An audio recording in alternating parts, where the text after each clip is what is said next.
નમસ્કાર, મંતવ્ય ન્યૂઝમાં આપનું સ્વાગત છે। ઇન્ડિયા એટ 9 સાથે હું છું હિનલ। આજે મહાશિવરાત્રીના પવિત્ર અવસર પર ઉત્તરાખંડના પ્રસિદ્ધ મંદિર કેદારનાથ ધામના કપાટ ક્યારે ખુલશે તેની જાહેરાત કરી દેવામાં આવી છે।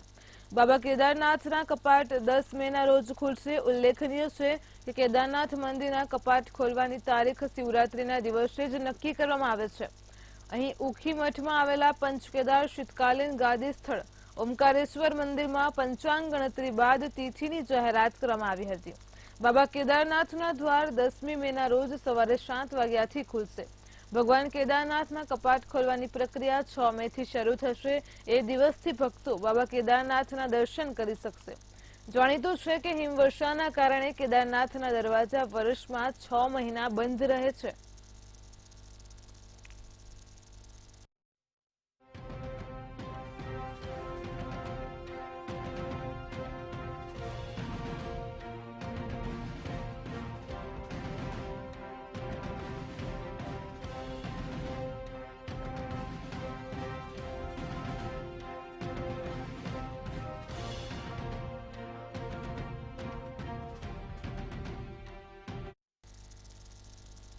લોકસભા ચૂંટણી 2024 માટે રાજકીય પક્ષો દ્વારા ઉમેદવારોના નામ ધીમે ધીમે રજૂ કરવામાં આવી રહ્યા છે।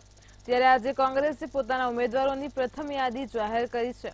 કોંગ્રેસની કેન્દ્રીય ચૂંટણી સમિતિની આજે બેઠક મળી હતી, જેમાં છત્તીસગઢ, કેરળ અને અન્ય ઘણા રાજ્યોમાં મળી અને 39 સીટો માટે ઉમેદવારોના નામોને મંજૂરી આપવામાં આવી છે। પાર્ટીની પ્રથમ યાદીમાં 15 સામાન્ય ઉમેદવારો અને SC/ST અને OBC કેટેગરીના 24 ઉમેદવારોનો સમાવેશ થાય છે। ઉપરાંત એવા 12 ઉમેદવારો છે જેમની ઉંમર 50 વર્ષથી ઓછી છે। આ યાદી પ્રમાણે વાયનાડથી રાહુલ ગાંધી, રાજનાંદગાંવથી ભૂપેશ બઘેલ, તિરુવનંતપુરમથી શશી થરૂર, કર્ણાટકથી DK સુરેશ ચૂંટણી લડશે। જો કે આ પહેલી યાદીમાં ગુજરાતના કોઈ પણ ઉમેદવારોના નામ નથી।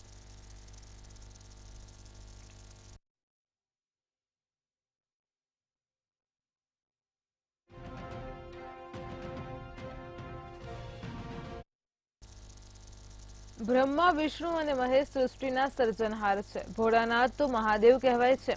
ભારતમાં ઉત્તરથી દક્ષિણ સુધી ભગવાન શિવના અનેક મંદિરો જોવા મળે છે। શું તમે જાણો છો કે વિશ્વનું સૌથી ઊંચું શિવ મંદિર કયું છે? તો જાણીએ કે વિશ્વનું સૌથી ઊંચું શિવ મંદિર ઉત્તરાખંડમાં આવેલું છે અને જેનું નામ તુંગનાથ મંદિર છે। આ મંદિર ભગવાન શિવના ઉત્તરાખંડમાં આવેલા પ્રાચીન પંચકેદારમાંથી એક છે। તો ચાલો જાણીએ તુંગનાથ મંદિર સાથે જોડાયેલી રસપ્રદ વાતો। ઉત્તરાખંડમાં આવેલા આ શિવ મંદિર વિશે એવી માન્યતા છે કે તેનું નિર્માણ પાંડવોએ કરાવ્યું હતું। આ મંદિરનું નામ તુંગનાથ મંદિર છે અને તે ઉત્તરાખંડના રુદ્રપ્રયાગ જિલ્લામાં તુંગનાથ નામના પર્વત પર આવેલું છે। જો પુરાણોનું માનીએ તો આ મંદિર સેંકડો વર્ષ જૂનું છે અને આ મંદિર ખૂબ જ પ્રાચીન માનવામાં આવે છે। 3680 મીટરની ઊંચાઈ પર સ્થિત આ શિવાલયને વિશ્વનું સૌથી ઊંચું શિવ મંદિર માનવામાં આવે છે। આ મંદિર 1000 વર્ષથી વધુ જૂનું હોવાનું માનવામાં આવે છે। આ મંદિરમાં ભગવાન શિવની પૂજા પંચકેદારના રૂપમાં કરવામાં આવે છે। તુંગનાથ મંદિર લગભગ કેદારનાથ અને બદ્રીનાથ મંદિરની વચ્ચે આવેલું છે। આ મંદિર પંચકેદારના ક્રમમાં બીજા ક્રમે છે। વાસ્તવમાં પંચકેદારમાં બીજા કેદાર તરીકે પ્રખ્યાત તુંગનાથની સ્થાપના બાબતે કહેવાય છે કે મહાભારતના યુદ્ધ પછી પાંડવોએ પોતાના જ લોકોને માર્યા પછી વ્યાકુળ થઈ ગયા હતા અને આ ચિંતા દૂર કરવા તેઓ મહર્ષિ વ્યાસ પાસે ગયા। વ્યાસે તેને કહ્યું કે તેના ભાઈઓ અને ગુરુઓને માર્યા પછી તેમનું બ્રહ્મ હત્યાનું પાપ લાગ્યું છે અને આથી માત્ર મહાદેવ જ તેમને બચાવી શકે છે। એવું કહેવાય છે કે આ પછી જ પાંડવોએ આ મંદિરની સ્થાપના કરી હતી। તુંગનાથનું શિખર અક્ષકામિની નદી બનાવે છે અને તે 3 પ્રવાહનો સ્ત્રોત છે। આ મંદિર રુદ્રપ્રયાગ જિલ્લામાં આવેલું છે અને ચોપટાથી 3 કિલોમીટર દૂર આવેલું છે। અન્ય એક માન્યતા અનુસાર ભગવાન મહાદેવના પંચકેદારમાંના એક તુંગનાથનું અન્ય કેદારોની સરખામણીમાં વિશેષ મહત્વ છે, કારણ કે આ સ્થાન ભગવાન રામ સાથે પણ જોડાયેલું છે। કહેવાય છે કે અહીં રામચંદ્રએ પોતાના જીવનની કેટલીક ક્ષણો એકાંતમાં વિતાવી હતી। પુરાણોમાં કહેવાય છે કે લંકાપતિ રાવણના વધ પછી ભગવાન રામ અહીં આવ્યા અને તુંગનાથથી 1.5 કિલોમીટર દૂર 14000 ફૂટની ઊંચાઈ પર ચંદ્રશિલા પર ધ્યાન કર્યું। ભગવાન રામે થોડો સમય અહીં વિતાવ્યો હતો। બ્યુરો રિપોર્ટ, મંતવ્ય ન્યૂઝ। વડાપ્રધાન મોદીએ શુક્રવારે આંતરરાષ્ટ્રીય મહિલા દિવસના અવસરે ભારત મંડપમ ખાતે મૈથિલી ઠાકુર, જયા કિશોરી સહિત અનેક યુવા હસ્તીઓને રાષ્ટ્રીય રચનાકાર પુરસ્કારથી સન્માનિત કર્યા હતા. પીએમ મોદીએ લોકપ્રિય ગાયિકા મૈથિલી ઠાકુરને સાંસ્કૃતિક રાજદૂત વર્ષ પુરસ્કાર આપ્યો. આ સાથે જયા કિશોરીને સામાજિક પરિવર્તન માટે સર્વશ્રેષ્ઠ રચનાકારનો એવોર્ડ આપ્યો હતો. પીએમ મોદીએ આ દરમિયાન ડુ હિક્સને પણ સન્માનિત કર્યા છે. તેમણે ડુ હિક્સને સર્વશ્રેષ્ઠ આંતરરાષ્ટ્રીય રચનાકાર એવોર્ડ આપ્યો હતો.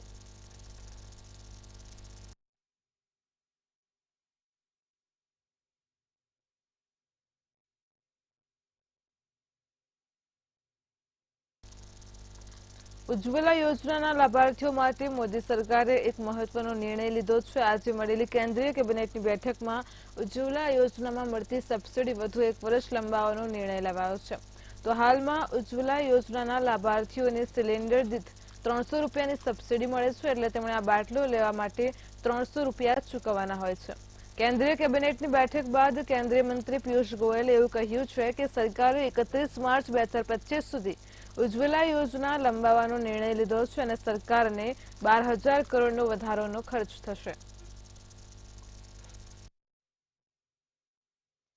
दिवस के उपलक्ष्य हमारी माता बहनों को तोहफे के रूप में जो 300 रुपए टारगेटेड सब्सिडी प्रधानमंत्री उज्ज्वला योजना के लाभार्थियों को दी जाती है, जिसकी अवधि 31 मार्च 2024 तक थी, उसको 1 वर्ष के लिए बढ़ा दिया जाए और अब 300 रुपए प्रति सिलेंडर हर वर्ष 12 सिलेंडर तक की सीमा तक हमारे प्रधानमंत्री उज्ज्वला योजना के लाभार्थियों को 31 मार्च 2025 तक यानी 1 साल की अवधि बढ़ाते हुए लगभग 10 करोड़ से अधिक परिवारों को ये लाभ मिलेगा और इसके कारण जो हमारी माता बहनों ने अब लगभग देश भर में एलपीजी सिलेंडर का लाभ लिया है, जिस प्रकार से गत 10 वर्षों में भारी रूप में एलपीजी सिलेंडर्स का प्रभाव देश में बढ़ा है। ઓડિશા હાઈકોર્ટે એક મહત્વપૂર્ણ ચુકાદો આપ્યો હતો અને જેમાં કહ્યું હતું કે આવકથી વધુ સંપત્તિ મામલે દોષિત પત્નીને આરોપી બનાવી શકાય નહીં, ભલે સંપત્તિ પતિના નામે હોય. જસ્ટિસ શિબો શંકર મિશ્રાની બેન્ચે બુધવારે એક પત્ની દ્વારા દાખલ કરવામાં આવેલી અરજી પર સુનાવણી કરી હતી, જેમાં કહેવામાં આવ્યું હતું કે તેના પતિ દ્વારા કરવામાં આવેલા કથિત અપરાધ માટે તેની વિરુદ્ધ કાર્યવાહી કરી શકાય નહીં. જસ્ટિસ શિબો શંકર મિશ્રાની સિંગલ બેન્ચે તેમના ચુકાદામાં લખ્યું હતું કે સામાન્ય રીતે બેરોજગાર પત્ની હંમેશા તેના નોકરી કરતા પતિ પર નિર્ભર હોય છે. આ કેસમાં પણ મુખ્ય આરોપી પતિ અરજદાર પત્ની પર વર્ચસ્વ જમાવી શકે તેવી સ્થિતિમાં છે. આવી સ્થિતિમાં અરજદાર માટે જંગમ અથવા તો સ્થાવર મિલકતની ખરીદીમાં ભાગ ન લેવા અથવા તેના પતિની ઈચ્છાઓને અવગણવાનો કોઈ અવકાશ નથી.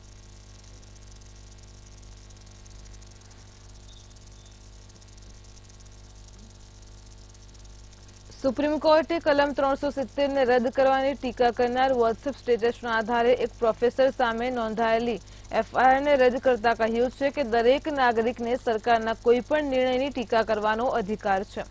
સુપ્રીમ કોર્ટે આ સાથે બોમ્બે હાઈકોર્ટના આદેશને પલટી દીધો છે.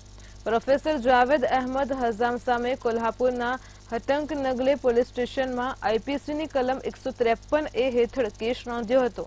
વોટ્સએપ પર હજામે લખ્યું હતું કે 5 ઓગસ્ટ કાળો દિવસ Jammu Kashmir, 14 August happy independence day Pakistan.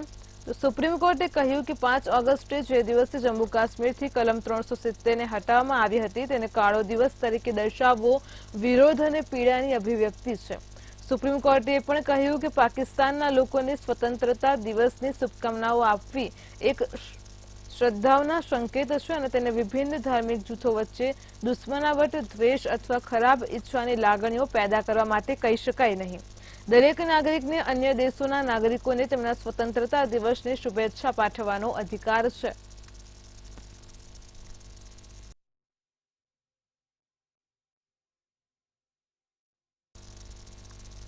રાજસ્થાનના કોટામાં મહાશિવરાત્રીના અવસરે એક શિવયાત્રાનું આયોજન કરવામાં આવ્યું હતું।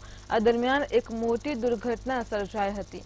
તો અહીં વીજ કરંટની લપેટમાં આવતા 14 બાળકો ગંભીર રીતે દાઝી ગયા હતા, જેના લીધે અફરાતફરી મચી ગઈ હતી।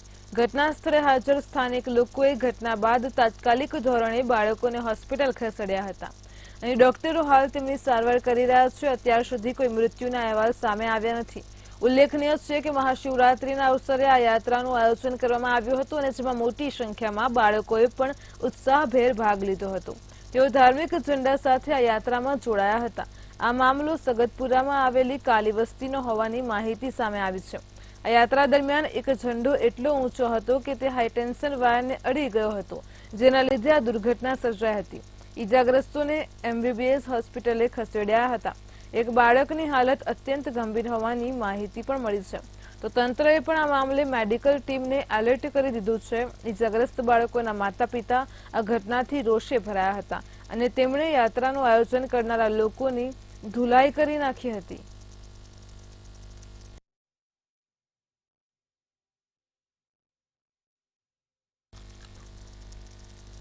જાણીતા ઉદ્યોગપતિ નારાયણ મૂર્તિના પત્ની અને વિખ્યાત લેખિકા સુધા મૂર્તિને રાષ્ટ્રપતિ દ્રૌપદી મુર્મુ દ્વારા રાજ્યસભા માટે નોમિનેટ કરવામાં આવ્યા છે। વડાપ્રધાન નરેન્દ્ર મોદીએ સોશિયલ મીડિયા પ્લેટફોર્મ એક્સ ઉપર પોસ્ટ કરીને આ અંગેની માહિતી આપી છે। વડાપ્રધાન મોદીએ લખ્યું છે કે મને ખુશી છે કે ભારતના રાષ્ટ્રપતિએ સુધા મૂર્તિને રાજ્યસભા માટે નોમિનેટ કર્યા છે। સામાજિક કાર્ય, પરોપકાર અને શિક્ષણ સહિતના વિવિધ ક્ષેત્રોમાં સુધાજીનું યોગદાન અજોડ અને પ્રેરણાદાયી રહ્યું છે। સુધા મૂર્તિ ઇન્ફોસિસ ફાઉન્ડેશનના સંસ્થાપક નારાયણ મૂર્તિના પત્ની છે। તો સુધા મૂર્તિની પુત્રી અક્ષતા મૂર્તિ યુકેના વડાપ્રધાન ઋષિ સુનકના પત્ની છે। સુધા મૂર્તિને 74માં ગણતંત્ર દિવસ પર પદ્મભૂષણથી નવાજવામાં પણ આવ્યા હતા।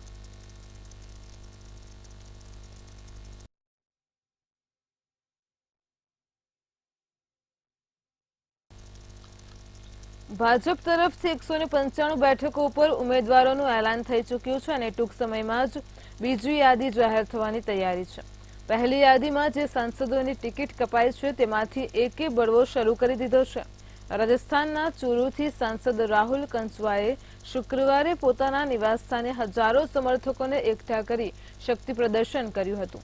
આ સાથે તેમણે એક એલાન પણ કરી દીધું છે। રાહુલ કંસવાએ ભાવુક અંદાજમાં સમર્થકોની સામે પોતાની વાત રાખી અને પોતાની નારાજગી ખુલીને વ્યક્ત કરી। રાહુલે સમર્થકોને પૂછ્યું કે તેમણે શું કરવું જોઈએ। સમર્થકોએ તેના પર જ નિર્ણય છોડ્યો છે। તો કંસવાએ ચૂંટણી લડવાનો સંકેત આપતા કહ્યું છે કે નિર્ણય જનતાએ લઈ લીધો છે અને મેં વાત સાંભળી લીધી છે। તમારી ભાવનાઓનો હું આદર કરું છું, મને બસ તમારા લોકોનો સાથ જોઈએ। के अंदर किसी एक व्यक्ति की नहीं, पार्टी समूह का हिस्सा होती है। लोग बैठे होंगे, न्याय करेंगे, मुझसे आगे पूछ तो लेंगे।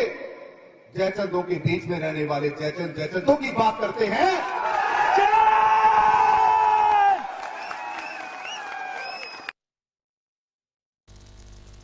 રાહુલ ગાંધીની યાત્રા ગુજરાતમાં પ્રવેશી છે અને 12 તારીખથી મહારાષ્ટ્રમાં યાત્રા ફરશે।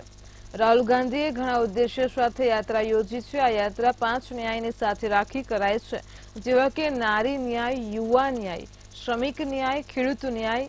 યાત્રાની શરૂઆત મણિપુરથી કરાઈ હતી, કારણ કે મણિપુરમાં બનેલી ઘટના બાદ વડાપ્રધાને મૌન સેવ્યું હતું। સાથે જ ઉદ્યોગપતિઓના દેવા માફ કરવામાં આવ્યા અને ખેડૂતોને રાહત નથી મળી। તો ત્યારે કોંગ્રેસ તૂટે છે અને તેને લઈને જયરામ રમેશની પ્રતિક્રિયા સામે આવી છે। એક વ્યક્તિ કોંગ્રેસ છોડે છે, અનેક લોકોને મોકો આપતા જાય છે। કોંગ્રેસ છોડે છે ત્યારે થોડું દુઃખ થાય છે, પણ બાદમાં લોકોને મોકો મળે છે અને નવા નેતા પણ આવે છે। દરેક પક્ષને એક ચૂંટણીનું સિમ્બોલ આપવામાં આવ્યું છે। પ્રથમવાર એક પક્ષ અને 2 સિમ્બોલ જોવા મળ્યા છે। ભાજપ પાસે એક કમળ છે અને બીજું વોશિંગ મશીન અને ઈડી સીબીઆઈનો પણ સિમ્બોલ સાથે જોવા મળે છે। ઈડી સીબીઆઈ અને ઇન્કમટેક્સ ભાજપના ફ્રન્ટલ ઓર્ગેનાઇઝ છે। ઇન્ડિયા ગઠબંધન થયું તે સમયે એનડીએ મૃતપાય હતું। હવે ચૂંટણી નજીક આવી છે ત્યારે એનડીએ સાથી પક્ષોને એક કરવામાં લાગી છે। संरक्षण को लेकर, वन अधिकार अधिनियम को लेकर राहुल जी बार बार लगातार छत्तीसगढ़, उड़ीसा, मध्य प्रदेश और अब गुजरात में आए हैं और यही मुद्दा वो उठा रहे हैं। कि पिछले 10 साल अन्याय काल का समय हुआ है। प्रधानमंत्री तो देश के सामने अमृत काल के सुनहरे सपने दिखा रहे हैं, पर हकीकत यह है कि पिछले 10 साल अन्याय काल का समय है। રાહુલ ગાંધીની ભારત જોડો ન્યાયયાત્રા રાજસ્થાનના બાંસવાડાથી ગુજરાતમાં પહોંચી ગઈ છે, ત્યારે રાહુલ ગાંધીની આ યાત્રા પંચમહાલના ગોધરામાં પણ પહોંચી હતી, જ્યાં રાહુલ ગાંધીએ જાહેર સભાને સંબોધી હતી। ત્યારે રાહુલ ગાંધીએ પેપર લીક મુદ્દે કહ્યું કે મોટાભાગની પરીક્ષાઓમાં ગરીબ વિદ્યાર્થીઓ સાથે અન્યાય થઈ રહ્યો છે અને પેપર લીક થઈ રહ્યા છે। આ પેપર રૂપિયાવાળાના દીકરાઓ લીક કરી રહ્યા છે। જો કોંગ્રેસની સરકાર આવશે તો પેપર લીક કરનારા સામે કડક કાર્યવાહી કરાશે।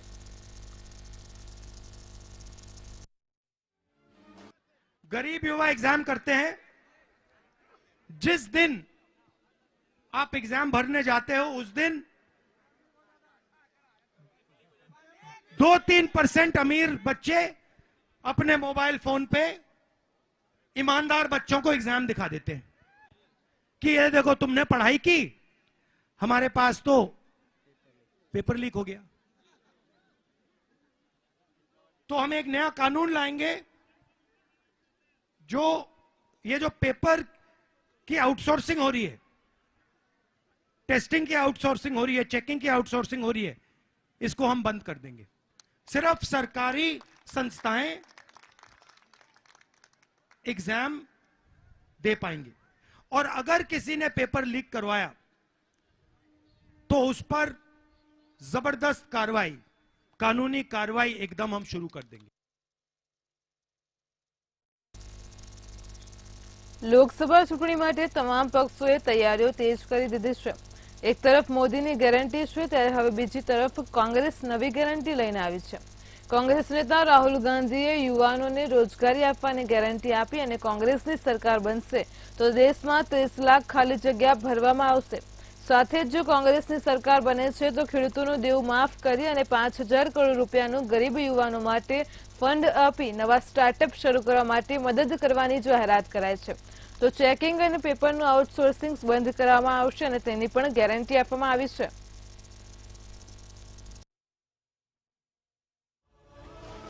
जैसे ही हमारी सरकार आएगी वो 30 लाख नौकरियां हम भर के आपको दे देंगे। हमने एक नया कानून बनाएंगे, अप्रेंटिसशिप का कानून। जो भी कॉलेज का ग्रेजुएट होगा, डिप्लोमा होल्डर होगा, यूनिवर्सिटी से डिग्री लेके आएगा, चाहे वो कोई भी हो हिंदुस्तान में, उनको हम अप्रेंटिसशिप का अधिकार देने जा रहे हैं और नौकरी गारंटी करके उनका अधिकार बनता है। 1 साल के अंदर उनके जेब में 1 लाख रुपए हम डाल देंगे। ભારતીય નૌકાદળના આઈએનએસ કોલકાતાએ એડનની ખાડીમાં એક વ્યવસાયિક જહાજના ક્રૂના જીવ બચાવ્યા। આ જહાજ પર ડ્રોનથી હુમલો કરવામાં આવ્યો હતો। જોઈએ આ વિશેષ અહેવાલ।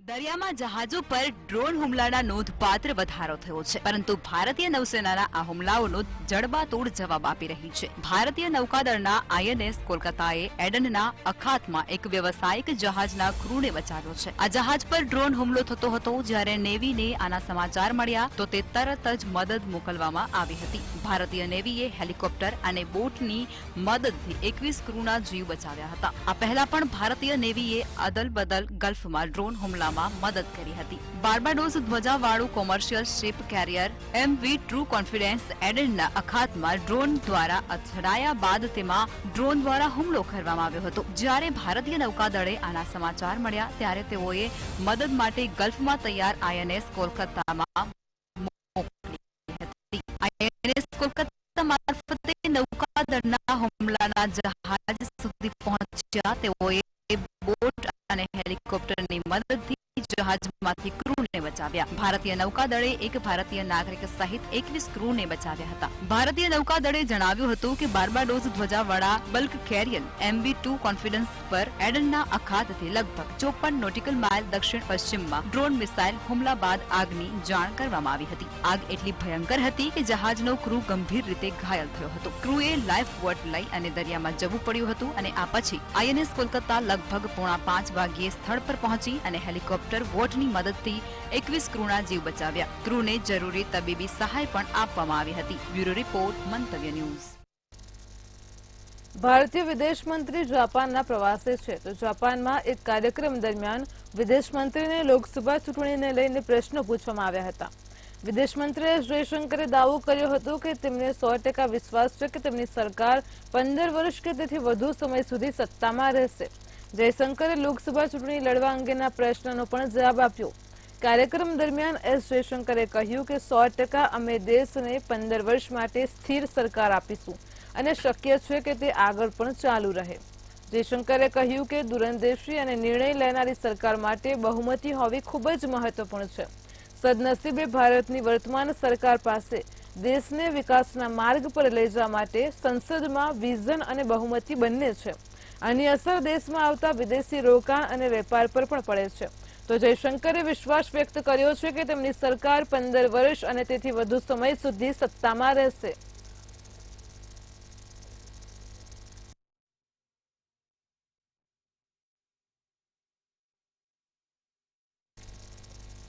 કેનેડાની રાજધાની ઓટાવામાં ચાકુબાજીની ઘટનાએ ચકચાર મચાવી દીધો છે.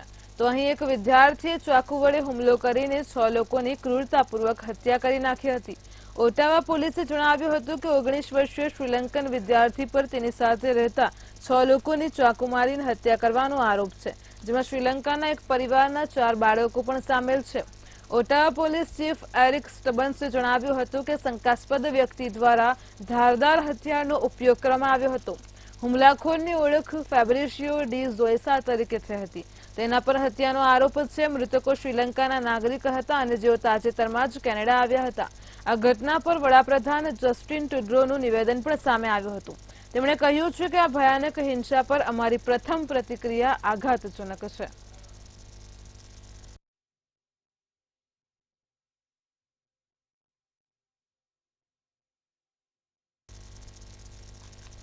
અમેરિકાના પેન્સિલ્વેનિયાના ફિલાડેલ્ફિયામાં સિટી બસ ઉપર અંધાધૂંધ ફાયરિંગ કરવામાં આવ્યું હતું, જેમાં 7 બાળકો જેઓ સ્કૂલેથી પાછા ફરતા હતા તેમને ગંભીર ઈજાઓ પહોંચતા તેમનું મોત થયું છે.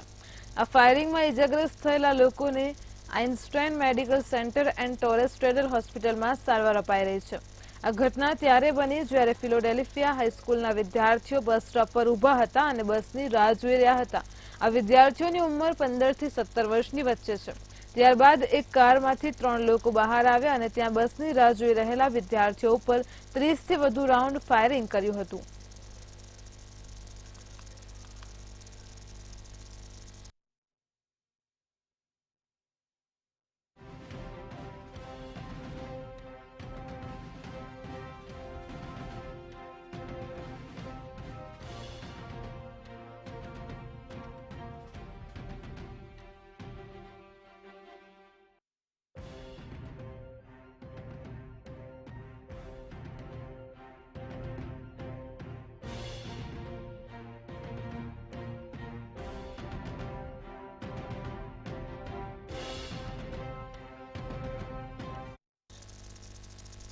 આગામી લોકસભા ચૂંટણી માટે ભાજપે કમર કસી છે. તો લોકસભાની ચૂંટણીને લઈને બ્રેકિંગ ન્યૂઝ સામે આવી રહ્યા છે. આ વખતે પણ ચૂંટણી પ્રચારની કમાન પીએમ મોદીના હાથમાં છે. પીએમ મોદી દક્ષિણ ભારતમાં 40 રેલી યોજશે. તો નોમિનેશનના દિવસે પણ વારાણસીમાં ભવ્ય રોડ શોનું આયોજન કરાયું છે. પીએમ મોદીનું ધ્યાન સૌથી વધુ દક્ષિણ ભારત પર રહેશે. દક્ષિણથી ઉત્તર અને પૂર્વ પશ્ચિમના રાજ્યોમાં રેલીનું આયોજન કરાયું છે. લોકસભા ચૂંટણી માટે ભાજપ કમર કસી રહી છે. 25 માર્ચે હોળી પછી પીએમ મોદીના તોફાની પ્રચાર શરૂ થશે. પીએમ મોદી આ પ્રચારમાં જનતા સાથે સીધો સંપર્ક કરવાનો પ્રયાસ પણ કરશે. તો આ વખતે પણ ચૂંટણી પ્રચારની કમાન પીએમ મોદીના હાથમાં છે. નોમિનેશનના દિવસે પણ વારાણસીમાં ભવ્ય રોડ શો થશે. પીએમ મોદી દક્ષિણ ભારતમાં 40 રેલી યોજશે. આગામી લોકસભા ચૂંટણી માટે ભાજપે કમર કસી છે. આ વખતે પણ ચૂંટણી પ્રચારની કમાન પીએમ મોદીના હાથમાં છે. દક્ષિણથી ઉત્તર અને પૂર્વ પશ્ચિમના રાજ્યોમાં રેલીનું આયોજન કરાયું છે. તો 25 માર્ચે હોળી પછી પીએમ મોદીનો તોફાની પ્રચાર શરૂ થશે. પીએમ મોદી આ પ્રચારમાં જનતા સાથે સીધો સંપર્ક કરવાનો પ્રયાસ કરશે.